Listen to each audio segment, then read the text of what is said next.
एक फ़्लाइट जिसे 1987 में अचानक कैंसिल किया गया। इस फ्लाइट में बैठे सब पैसेंजर अपनी मंजिल पर ना पहुंचने के लिए बहुत परेशान थे। इस फ्लाइट में सर रिचर्ड ब्रैंसन भी शामिल थे और वो अपनी गर्लफ्रेंड से मिलने के लिए एक आइलैंड पर जा रहे थे, लेकिन फ्लाइट कैंसिल होने की वजह से वो बहुत परेशान थे। मन ही मन में वो सोच रहे थे कि मेरा वहाँ जाना बहुत ज़रूरी था, अब मैं क्या करूँगा। फिर उनके दिमाग में एक आइडिया आया कि क्यों ना मैं एक अलग जहाज़ बुक करा कर वहाँ चला जाऊँ, लेकिन इसके लिए बहुत सारा रेंट पे करना होगा। फिर उन्होंने एयरपोर्ट पर फ़ोन करके एक प्राइवेट प्लेन बुक कर लिया। फिर उन्होंने हिसाब लगाया कि अगर मुझे एक टिकट सेल करना है तो इसके लिए मुझे कितने पैसे चार्ज करने चाहिए। $39 का एक टिकट आइलैंड पर जाने के लिए ये वो बोर्ड पर लिख कर टिकट सेल करने लगे। देखते ही देखते सब सीट्स बुक हो गई। वो सब लोग उस प्लेन में सवार होकर आइलैंड तक पहुंच गए। रिचर्ड ब्रैंसन के लिए ये एक्सपीरियंस बहुत मज़ेदार था, एक अपनी अलग फ्लाइट लेकर आइलैंड तक जाना। प्लेन से उतरते वक्त रिचर्ड ब्रैंसन को एक पैसेंजर ने कहा, इतना बुरा सफ़र नहीं था, अगर तुम अपनी सर्विस थोड़ी सी ज़्यादा बेहतर कर लो तो तुम इस बिज़नेस में कामयाब हो जाओगे।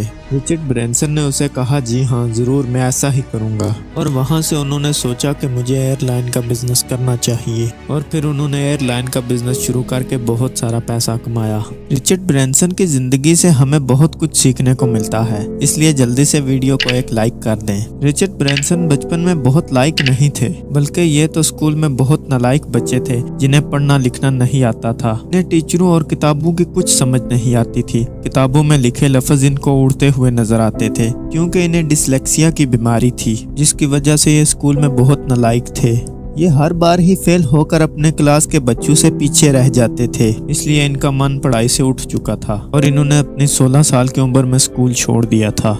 लेकिन बाद में रिचर्ड ब्रैंसन बहुत बड़े बिजनेसमैन बने और आज रिचर्ड ब्रैंसन 400 कंपनियों के मालिक हैं। दोस्तों, रिचर्ड ब्रैंसन कहते हैं कि अगर आपको 100 किलोमीटर तक दूर भी जाना है तो पहला कदम उठाना ही पड़ेगा, यानी आपको फर्स्ट स्टेप लेना ही पड़ेगा।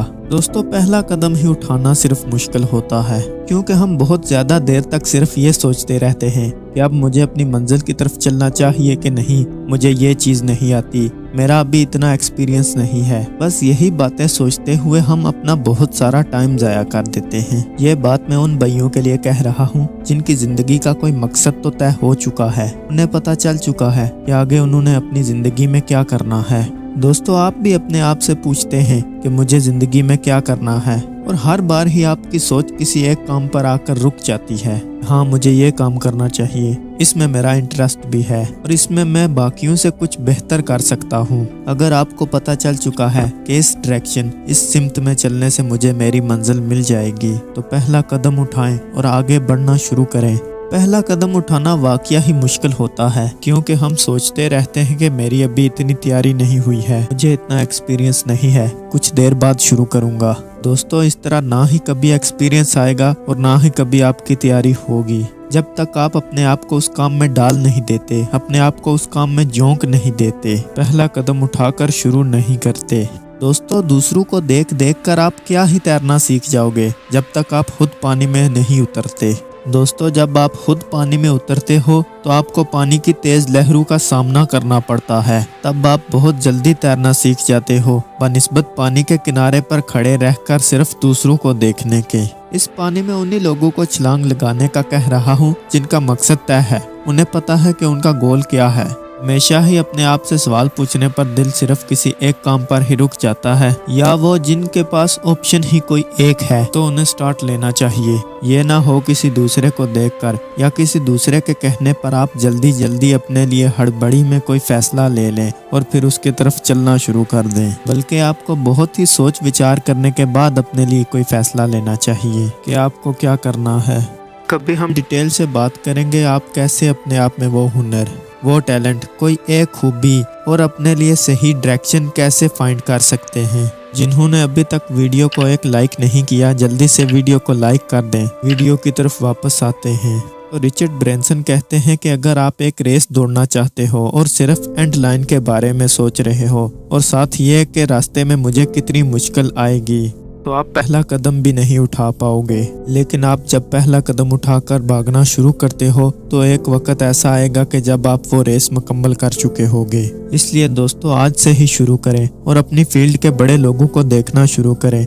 बहुत छोटे छोटे स्टेप से ही आगे बढ़ने की कोशिश करें। एक ही जगह पर ज्यादा अरसे तक मत खड़े रहें। पानी भी जब तक बहता रहे तो वो ताज़ा रहता है, और अगर वो कुछ अरसे के लिए एक जगह खड़ा हो जाए तो फिर उसकी हालत आप जानते हो। रिचर्ड ब्रैंसन म्यूजिक बेचने का बिजनेस करना चाहते थे। वो इस बारे में अपने वर्कर्स के साथ एक मीटिंग में थे। उनमें से किसी ने कहा कि ना हमें कुछ म्यूजिक का पता है और ना ही आप कुछ म्यूजिक के बारे में जानते हो। और दूसरे ने खड़े होकर कहा कि हम इस काम में कितने वर्जिन हैं, हमारी कंपनी का नाम भी वर्जिन होना चाहिए। यह उन्होंने मजाक में कहा था, लेकिन रिचर्ड ब्रैंसन ने अपनी कंपनी का नाम वर्जिन ही रख दिया। वो कहते थे कि ये नाम बहुत यूनिक है और बहुत अरसे तक लोगों को याद रहेगा। फिर उन्होंने रिकॉर्ड म्यूजिक बेचने के बारे में सोचा, लेकिन उनके पास इतने भी पैसे नहीं थे कि वो एक शॉप रेंट पर ले सकें। फिर ये एक मशहूर जूते वाले की दुकान पर गए। उसका फर्स्ट फ्लोर खाली था। रिचर्ड ब्रैंसन ने उसे कहा कि तुम ये जगह मुझे रिकॉर्ड म्यूजिक बेचने के लिए दो, और मेरे पास अभी तुम्हें देने के लिए किराया नहीं है, लेकिन मेरी वजह से यहाँ बहुत से कस्टमर की भीड़ हुआ करेगी और इस वजह से तुम्हारे जूतों की सेल भी बढ़ जाएगी। रिचर्ड और उनके दोस्त ने कस्टमर्स के बैठने के लिए वहाँ सोफा सेट लगाया और कस्टमर्स के लिए वहाँ हेडफोन भी रखे ताकि वो वहाँ फ्री गाना सुन सके, और उन्होंने फ्री कॉफी का भी इंतजाम किया, और इस वजह से वहाँ लोगों की भीड़ लगी रहती थी। इस वजह से उस दुकान वाले की भी सेल दुगनी हो गई थी। दोस्तों रिचर्ड ब्रैंसन को एडवेंचर और रिस्क लेना बहुत पसंद था, और इनके नाम कुछ वर्ल्ड रिकॉर्ड्स भी थे। यह खतरनाक काम करते करते कई बार इन्हें बहुत सख्त चोटें भी आई और कई बार तो ये मरते मरते बचे।